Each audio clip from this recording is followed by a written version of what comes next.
Welcome to the Futility Closet Podcast, forgotten stories from the pages of history. Visit us online to sample more than 9,000 quirky curiosities, from a goose-winning mathematician to a shoe fund for actors. This is episode 124. I'm Greg Ross. And I'm Sharon Ross. In 1971, a mysterious man hijacked an airliner in Portland, Oregon, demanding $200,000 and 4 parachutes. He bailed out somewhere over southwest Washington and has never been seen again. In today's show, we'll tell the story of D.B. Cooper, the only unsolved hijacking in American history. We'll also hear some musical disc drives and puzzle over a bicyclist's narrow escape. In episode 95, we did a lateral thinking puzzle about a hijacker who requests multiple parachutes, and a number of listeners wrote in to ask us to tell the story of D.B. Cooper, so here it is. On November 24th, 1971, the day before Thanksgiving, a man approached the ticket counter of Northwest Orient Airlines at Portland International Airport in Oregon. The man was almost aggressively nondescript. He was a middle-aged American white man about 6 feet tall, wearing a business suit and carrying a briefcase, just instantly forgettable. He said he wanted a seat on the next flight to Seattle and paid for it with a $20 bill and gave the name Dan Cooper. They asked him if he wanted to check his briefcase, and he said no, he'd take it with him. The whole transaction took less than 2 minutes. That was air travel in 1971. Well, I also thought he paid for it with a $20 bill. It's kind of amusing. It was basically just a hop across the state border. It wasn't supposed to be a very long flight. He kept to himself. He had to wait for about an hour while waiting for the plane and just looked out the window. And when the plane arrived, he took seat 18C in the rear. Normal flight time to Seattle was 25 minutes. During taxi, a stewardess named Florence Schaffner took a seat close to the man and told him that his briefcase should be stowed under his seat, and he handed her a note. She thought at first that he was just trying to pick her up, and she put the note in her purse, but he leaned close to her and said, "Miss, you'd better look at that note. I have a bomb." He said, "Tell your captain I'm taking charge of this plane. These are my demands. Let him read them and then bring this note back to me. Understand? I want it back." So she did this. She took it up to the cockpit and showed it to the pilots, who radioed the Seattle Center and Northwest Airlines headquarters saying they'd been hijacked. The man said he wanted $200,000 in a knapsack in Seattle by 5 p.m. plus 2 parachutes. In today's money, that's about $1.2 million. He said the money had to be in negotiable American currency, but he didn't care what denomination it was given to him in. Schaffner, the stewardess, gave the note back to him, and he opened the attaché case to reveal several red cylinders, a battery, and a tangle of wires. She went back up to the cockpit and told the pilot about this, who told the authorities. The stewardesses didn't want to alarm the other passengers, who didn't really understand what was going on, so they went ahead and served drinks, which is what they normally would have done. He ordered a bourbon and water and paid with a $20 bill and tried to tip the stewardess, who rejected this. Air piracy is a federal offense, so the FBI had jurisdiction in this case. Northwest, the airline, had decided to cooperate, and it was FBI policy, then as now, to honor that decision. If someone tries to extort money from you and you just decide to pay it, they'll let you do that. They'll try to catch the guy later, but they won't interfere with the transaction. The co-pilot, Bill Radishak, said later, he appeared to be as rational as someone could be who would do something like that. Because he did not appear to be emotional, we felt we could keep the situation in hand if we went along with his requests. The hijacker changed his demand from 2 to 4 parachutes, and he said he wanted the plane refueled while it was in Seattle. He said that as soon as his demands were met, he'd release the passengers. And he also requested meals for the crew, although he didn't tell anybody where they would be going. This was, for the day before Thanksgiving, this was a relatively empty flight. There were only 36 passengers on the plane, although it had a capacity of 126, and there were 6 crew members. At the FBI's request, Northwest used $20 bills for the ransom. That was for 2 reasons. One is to show Cooper that they were cooperating, because $20 bills would be easy to pass out in the world. But also, they'd be easy to spot, and they'd slow him down. $200,000 in $20 bills weighs 21 pounds. So he had this big, heavy knapsack to lug around. And a microfilm photograph was made of each bill, including its serial number, so they could trace them later on. Yeah. Cooper was initially told that military parachutes would be supplied, and he insisted instead on civilian parachutes, apparently knowing that military chutes of the type they were suggesting would open automatically after about 200 feet. Civilian chutes would allow him to free fall for as long as he wanted. The authorities speculated that he wanted 4 chutes instead of 2 so that he could take a hostage, or at least that he could keep them off guard by worrying that that's what he was going to do. Right. In the end, he didn't use all 4. The hijacker insisted that the plane remain aloft until the ransom demands had been met, until they had the money and the parachutes ready for him. As they prepared to land, he said he wanted to be in a lighted area away from the terminal, and he wanted the money and the parachutes waiting for him. They touched down in Seattle at 5:45 p.m. in heavy rain and began fueling the plane. At Cooper's request, a stewardess named Tina Mucklow retrieved the money and the parachutes from outside the plane where they were waiting. Cooper checked the money and then said he'd allow the passengers to leave the plane. Most of the passengers hadn't even considered the possibility that they'd been hijacked and weren't aware of what had happened until they got off the plane. As the last of them left the plane, a stewardess called out, "Have a nice Thanksgiving."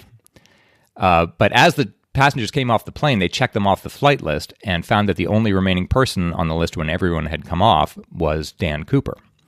So they knew that's who it was. Incidentally, he never called himself D.B. Cooper. The name he gave was Dan. Somehow, in the early reporting of this in the media, someone had used the name D.B. I think that was one of the people they'd interviewed about this or investigated in the early going, and somehow that name stuck, but he never used the name D.B. Cooper. He said he wanted to go to Mexico, which seems strange now that he had 4 parachutes, and he said he wanted them to fly with the landing gear down, flaps at 15 degrees, and the rear stairway lowered, and he wanted to remain below 10,000 feet. The co-pilot told him that in that configuration, the minute maximum range of the 727 was 1,000 miles, which is well short of the 2,200 air miles to get to Mexico City. So they looked at the alternatives and decided to suggest stopping at Reno, Nevada, and Cooper accepted that as the first leg, and then Yuma as the second stop, and basically hopping across the southwest toward Mexico City, just stopping to refuel as they went along. That's the plan they set on. Cooper said he'd keep one of the stewardesses, Tina Mucklow, with him until they took off. At 7:37, they took off for Reno. Unbeknownst to Cooper, there was one Air Force jet flying below the plane and another above it, both ordered to keep out of sight. With the flaps, landing gear, and rear stairs down, the optimum speed for the airliner was 170 knots, which is almost stall speed. It's hard to fly a plane fast in that configuration. And that made it hard for these Air Force jets to fly slow enough. They're not designed to travel it, so they had to sort of snake back and forth just to keep going at all, so they weren't able to see much, as it turned out. Cooper and Mucklow, the stewardess, were alone in this big empty rear cabin, and he told her to go to the cockpit and on her way to draw the curtain between first class and economy. He said, "And don't come back." As she drew the curtain, she glanced at him and saw him tying something around his waist. Twice, the crew tried to contact Cooper on the airplane's intercom system. She just went up to the cockpit and just waited with him where they all were, because they'd all been forbidden to come back and check on him. But when they tried to reach him on the intercom, he didn't respond. They tried again a third time and said, "Is everything okay back there? Anything we can do for you?" and got no response. But according to the cockpit indicator, he got the stairs down at 7:42 p.m., and a few moments later he came on the interphone from the rear flight attendant station and said no. That was 8:05 p.m., and that is the last anyone has ever heard of D.B. Cooper. He's never been seen or heard from again. At 8:12 p.m., Flight 305 reported, "We're getting pressure oscillations in the cabin. He must be doing something with the stairs." At this point, they were a few miles north of the Oregon border, flying over some of the most rugged terrain on the continent. A track of the airplane kept by FAA controllers in Seattle plotted the jet over the town of Ariel, Washington, not far from Mount St. Helens, which was to erupt 9 years later. Incidentally, the town of Ariel has a party every year in his honor to this day. So they just kept going. They didn't know whether he was still aboard the plane, but they'd been ordered to keep flying to Reno, Nevada, so they just went ahead and did that and landed there. When they landed, Cooper was gone, as were the bank bag and 2 of the parachutes. A third parachute had been opened in the cabin, and 2 of the nylon shroud lights had been cut from the canopy. It's thought he used those to tie the money bag to his waist. And the 4th chute was just in the cabin intact, so he hadn't used the other 2 parachutes. There followed one of the largest manhunts in FBI history. Authorities began looking in a 28-square-mile area south of Lake Merwin near Ariel, Washington, by helicopter, on foot, and with patrol boats. Many thought he might have dropped into Lake Merwin, which is an artificial lake formed by a dam on the Lewis River, but no trace of Cooper, the loot, or the briefcase was found. This was in late November already, and it was getting too cold to do a real thorough search, but with the spring thaw in early 1972, the search began anew with FBI agents plus 200 U.S. Army troops, as well as Air Force pilots, National Guard troops, and civilian volunteers. The troops covered every 3 to 5 feet of the area on foot, and they used 8 Army helicopters to scan from the sky. They searched the area for 18 straight days in March and another 18 straight days in April, one of the most intensive manhunts in Pacific Northwest history, and found absolutely nothing. At the end, the Army operations officer for the hunt told reporters, "Cooper isn't where we searched. Either he got away alive, or he's at the bottom of the lake, or the FBI's calculations of where he jumped aren't correct. But I have no doubt that this is where he dropped." Because we know so little about Cooper, it's easy to imagine that he was this diabolical genius who thought of everything. And certainly a lot of what he did was very intelligent and shows a lot of advanced planning. To begin with, the timing of all this was smart, I think. In America, traditionally, Thanksgiving falls on a Thursday and everyone takes off Friday, so you get a 4-day weekend.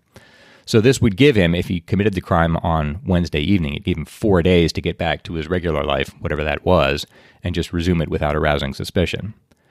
He seemed to know a lot about aircraft. When he was buying his ticket for this flight, he confirmed that it was a 727, and it turned out that the 727 was the one jetliner from which a person could bail out. Boeing spokesman John Wheeler said it would be a very safe drop. He'd be away from flaps and other engines and would go straight down.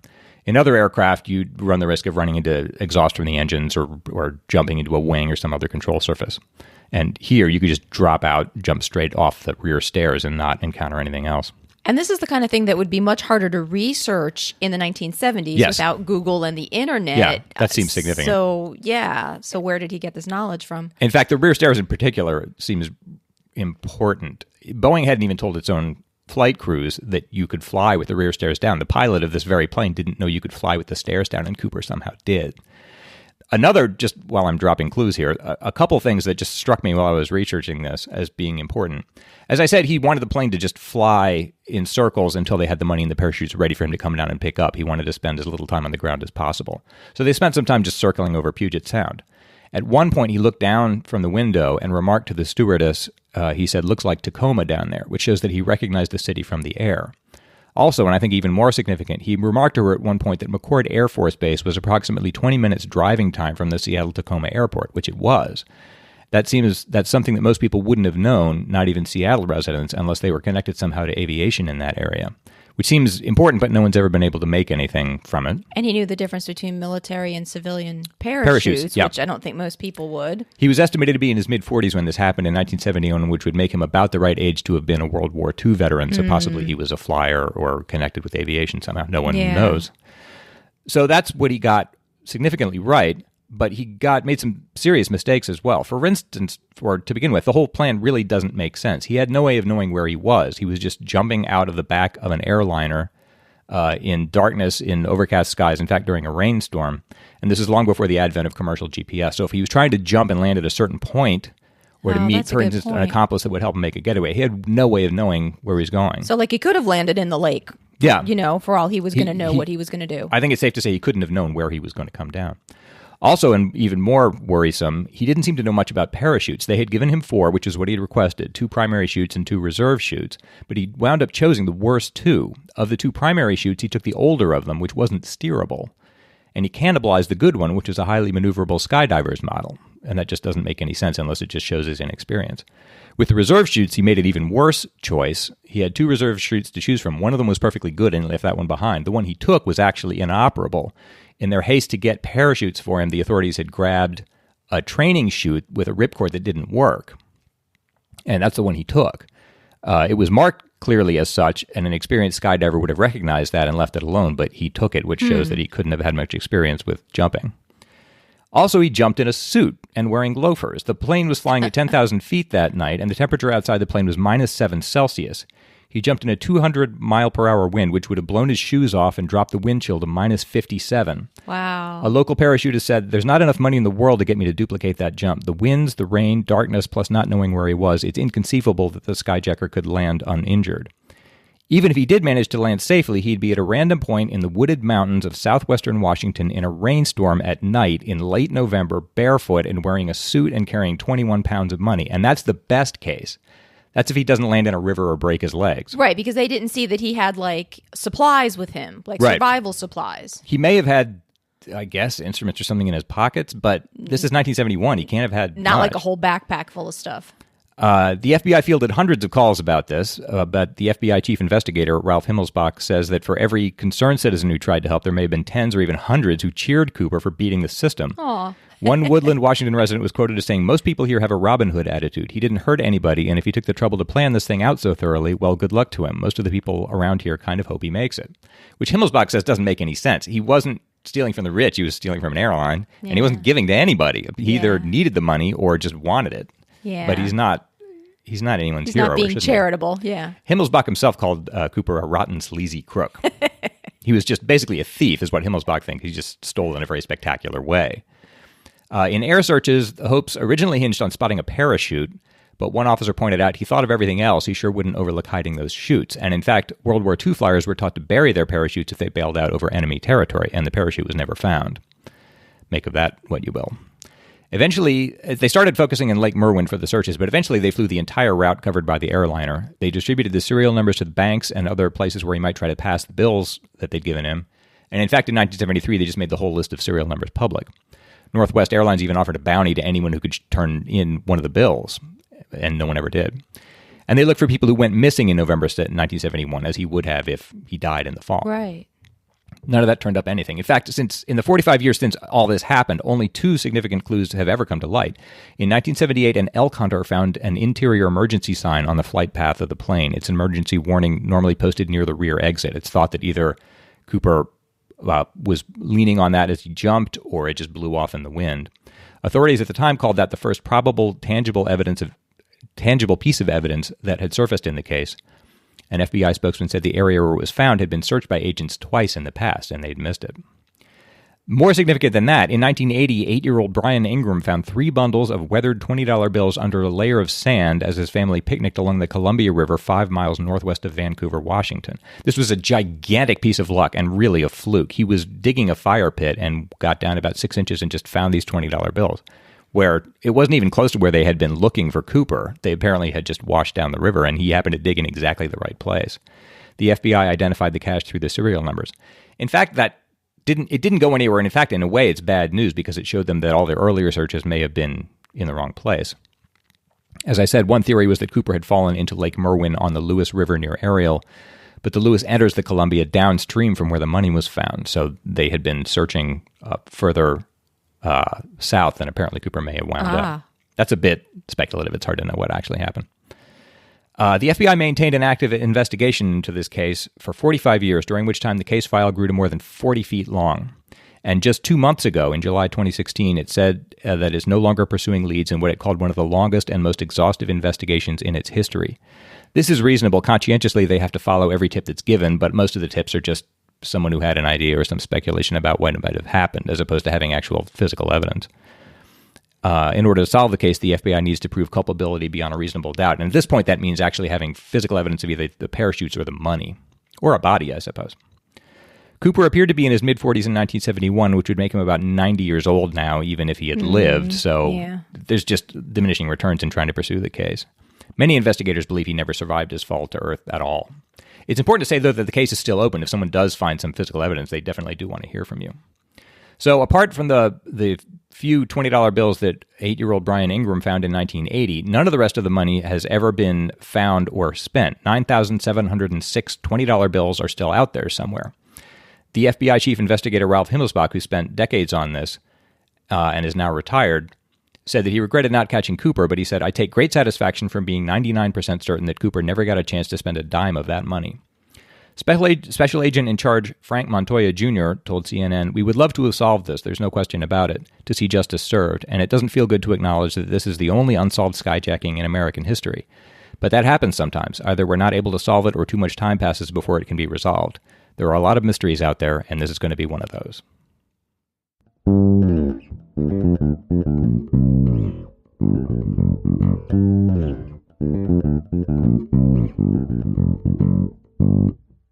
This episode is brought to you by our patrons and by Harry's.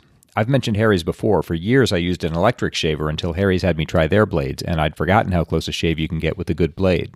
And you can't beat the convenience. Harry's delivers right to your door. Big razor companies have the annoying habit of putting out new models and raising their already high prices. Unlike those guys, Harry's doesn't believe in upcharging, which is why they've made their razors even better, and they're keeping their prices exactly the same. Harry's 5-blade razors now include a softer flex hinge for a more comfortable glide, a trimmer blade for hard-to-reach places, a lubricating strip, and a textured handle for more control when it's wet. And they're still just $2 per blade compared to the $4 or more you'll pay at the drugstore. By owning the factory in Germany where they make the blades, Harry's can produce high-quality razors themselves and sell them online for half the price. Harry's is so confident in the quality of their blades that they'll send you their popular free trial set, which comes with a razor, a 5-blade cartridge, and shaving gel. That's free when you sign up for a shave plan. You just pay shipping. Plus, there's a special offer for fans of this show. Enter code CLOSET at checkout to get a post-shave balm added to your order for free. Go to harrys.com right now and enter code CLOSET at checkout to claim your free trial set and post-shave balm. That's harrys.com, code CLOSET.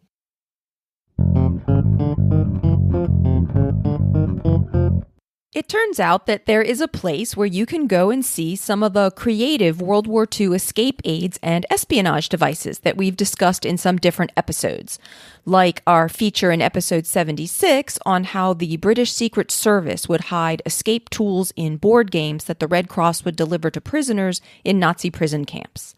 Listener Mike Burns wrote and said, "My family visited the World War II Museum this summer in Natick, Massachusetts. The museum is amazing and has such a collection, most of which is hands-on, that we will definitely be going back again just to try to take it all in. Perhaps the best discoveries of the day were when we found the exploding coal with instructions, a cloth map, tiny compass, and razor blades from Red Cross packages hidden in games, and playing cards with map sections hidden in them." And longtime listeners of our show might recognize all of those as things we've talked about on the show. So it was interesting to hear that there's this collection of them all in one place. All in one place, yeah. Yeah.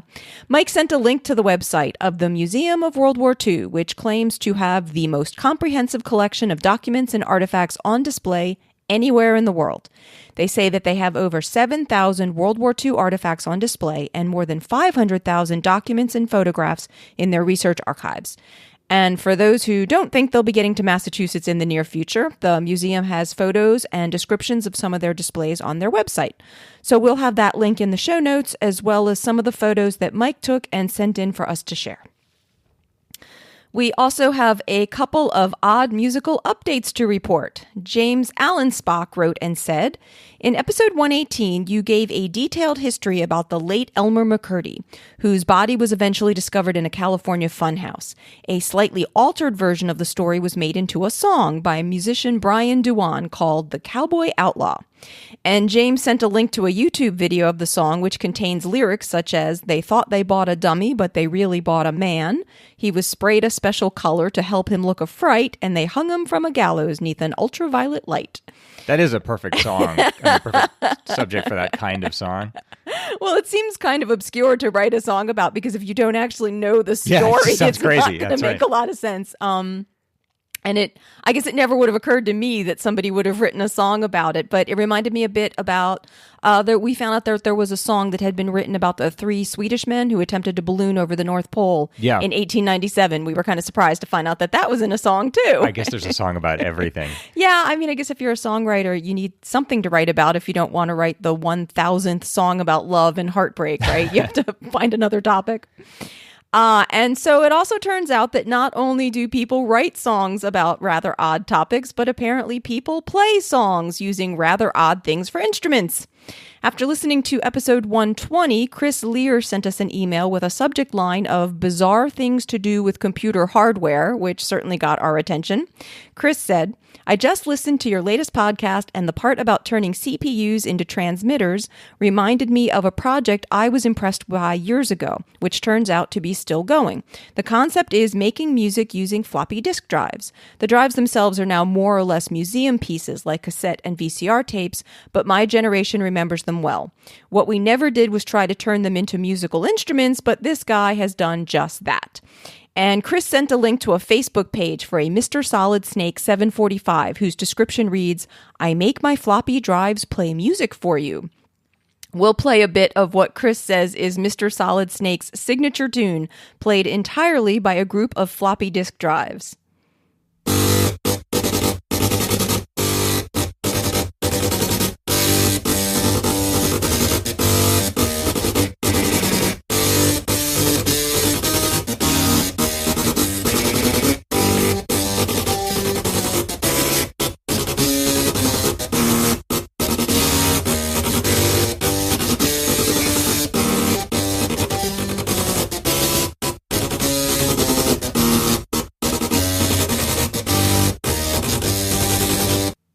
Mr. Solid Snake has an impressive list of music played on disk drives that you can check out. But it turns out he isn't the only disk drive musician. There are actually a few others. And for those who appreciate more classical music, here is Sammy I Am's In the Hall of the Mountain King, played by floppy drives.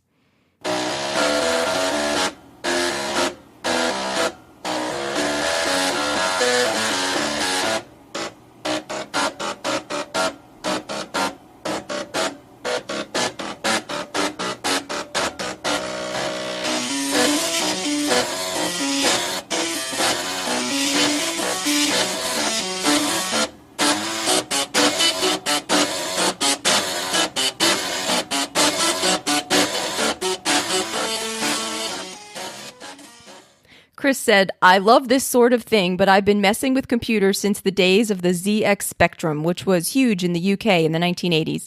My children, having never heard the buzz of a floppy disk and not having quite the same nostalgia for electronic beeps, are not so impressed. We'll have full videos of the songs in the show notes in case you want to hear more or actually see the disk drives making their music. And thanks so much to everyone who writes in to us. We learned so many fascinating things from our listeners. If you have any questions or comments for us, please send them to podcast@futilitycloset.com. And extra bonus points to you if you tell me how to pronounce your name. It's my turn to try to solve a lateral thinking puzzle. Greg is going to give me a strange sounding situation, and I have to try to work out what's going on, asking only yes or no questions. This one's from listener Philip Ogren. Okay. He says, Hi, I came up with a lateral thinking puzzle on my own while cycling to work the other day. Despite being sternly warned not to by her friends and family, a cyclist wears earbuds every day on her way to work. She does this, of course, so that she can binge listen to the Futility Closet podcast archives. Of course. One day, a low visibility day, she is cycling to work and is distracted by a particularly compelling lateral thinking puzzle. She doesn't notice broken glass on the road in front of her until moments before cycling over it. To avoid a flat tire, she swerves quickly into the middle of the road and goes around it. When she gets back to the edge of the road, she looks up, sees a sign, and realizes that she is in immediate and grave danger. She narrowly escapes death by quickly swerving off the edge of the road and into the ditch. How did she know she was in danger? Oh, no. Okay, an almost fatal puzzle, but luckily nobody managed to die. I would have felt so bad if somebody died listening to the Futility Closet podcast. Okay, all right, so you said she sees a sign. Yes. And the sign let her know that she was in danger. That's right. All right, does this matter where she is in any way other than she's on a road, I presume? No, that's it. She's on a road. And I don't need to know anything more specific about the location than that? No. Okay. Does it matter what kind of bike she's riding? No. Do I need to know anything about the road itself? No. Okay, and this is a road that you would have automobiles on, what I would think of as like a road or a street? Yes. Okay. So I don't need to picture anything specific about the road or street? That's correct. Okay. She's an adult human female. No, she's a hermit crab. Yes, she is. An adult human female. The hermit crab listening to Futility Closet on your butt. And riding a bicycle. Okay, she sees a sign. Is this a sign, like a standard road sign? That's too hard of a question to answer. Yeah. A semi-standard road sign. Okay, a sign as in there's like a pole or a stick in the ground with a sign on top of it. Like a stop sign has like a pole and then a sign. Would it be that kind of sign? I'm going to say no. No. Was it a sign affixed? Well, it's got to be affixed to something, right? If it's not levitating. A sign affixed to a non-movable object, like an overpass. As opposed to like a sign on the back of a truck or something. The sign on the truck would move and the sign on the overpass would not. Yeah, So no, the sign wasn't moving. the sign would not move. Or the sign wasn't moving. Okay, the sign wasn't moving. Yeah. Would you expect the sign to move? No. No. Okay. I'm trying to keep this simple but still accurate, so let's say no. No, the sign wouldn't move. Okay. Was it the kind of sign where you can change the words on it because it's done with lights and so you can put up warnings for very specific situations? Is it that kind of sign? Not precisely, but you're on the right track. Oh, I'm on the right track. That's all I could think of.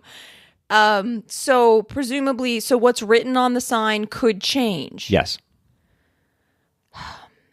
But it's lower tech than, say, lights?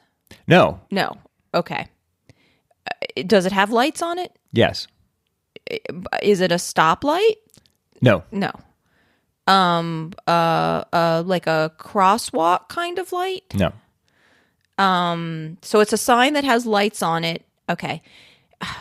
But maybe it's not as flexible as what I'm picturing, like where they put up specific warnings of specific events. Is it less flexible than that? You would expect it to see only a limited number of things show up on this sign? No, I wouldn't say that. Oh, okay. So It's just, all I'm saying is it's not the kind you're talking Not about the that's kind of- intended to display messages Okay. for motorists. But it could display a variety of messages.